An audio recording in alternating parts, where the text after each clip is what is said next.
Over screen आपको एक problem दे रखी है और इसमें एक डिस्टेंस फंक्शन डी डिफाइन किया गया है जो आर क्रॉस आर से 0 टू इन्फिनिटी इस तरह है। यहाँ पर आप देखेंगे ये जो है एब्सोल्यूट है, एब्सोल्यूट फंक्शन को रिप्रेजेंट कर रहा है और ये जो आउटर ब्रैकेट है स्क्वायर ब्रैकेट ये रिप्रेजेंट कर रहे हैं आपके ग्रेटेस्ट इंटीजर फंक्शन को। तो आपको बताना है which of the following are true. यहाँ पर इम्पोर्टेंस जो है ग्रेटेस्ट इंटीजर फंक्शन की है। तो एक चीज़ याद रखेंगे क्योंकि मोड इनसाइड है, इनसाइड ग्रेटेस्ट इंटीजर फंक्शन, तो आप mode of x minus y इसको आप लिख पाएंगे इजीली ही y माइनस एक्स। तो ये सिमेट्रिक तो होगा ही होगा। ऑप्शन डी आपका ऑब्वियस सी बात है ट्रू है। यहाँ पर आपको देखना है ऑप्शन ए कि D x y equals to 0 if in only if x equals to y. अगर मैं ये ले लेता हूँ ग्रेटेस्ट इंटीजर फंक्शन x और x आपका strictly greater than equals to 0 और लेस देन 1 है, तो इसकी जो वैल्यू है वो कितनी होती है, या आप सब जानते हैं 0 होती है। तो आप यहाँ पर देखेंगे there are infinite numbers for which greatest integer function is 0। तो अगर मैं यहाँ पर x को 0.7 ले लेता हूँ, y को अगर मैं 0.5 ले लेता हूँ, तो इनका जो डिफरेंस है वो आएगा 0.2 और जब मैं इस पर ग्रेटेस्ट इंटीजर फंक्शन अप्लाई करूँगा तो ये 0 आएगा।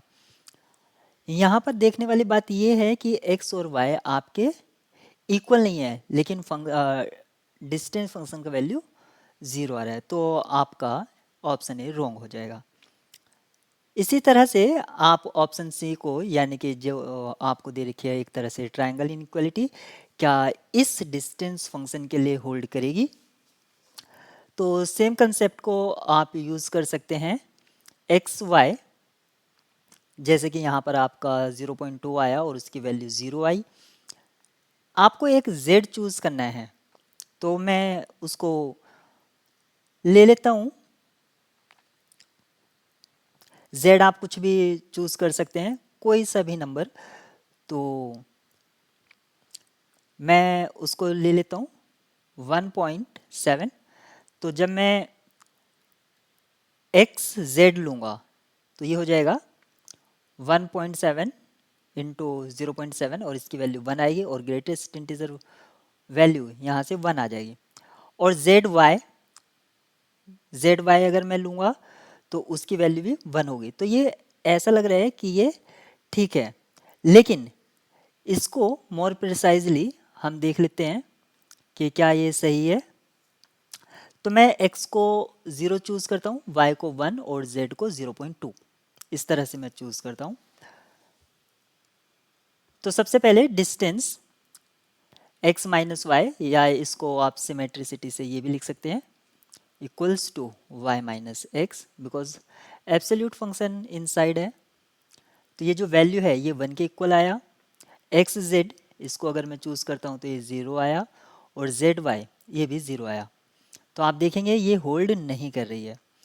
तो इस गिवन प्रॉब्लम में आपको यहाँ पर ये देखने को मिलता है कि सिर्फ ऑप्शन बी यानी कि सिमेट्रिसिटी यहाँ पर होल्ड कर रही है और यहाँ पर होल्ड नहीं है, क्योंकि एक भी प्रॉपर्टी अगर फेल हो रही है तो मैट्रिक तो वो ऑब्वियस सी बात है नहीं होगा। तो राइट की इस प्रॉब्लम के लिए क्या है, ऑप्शन बी।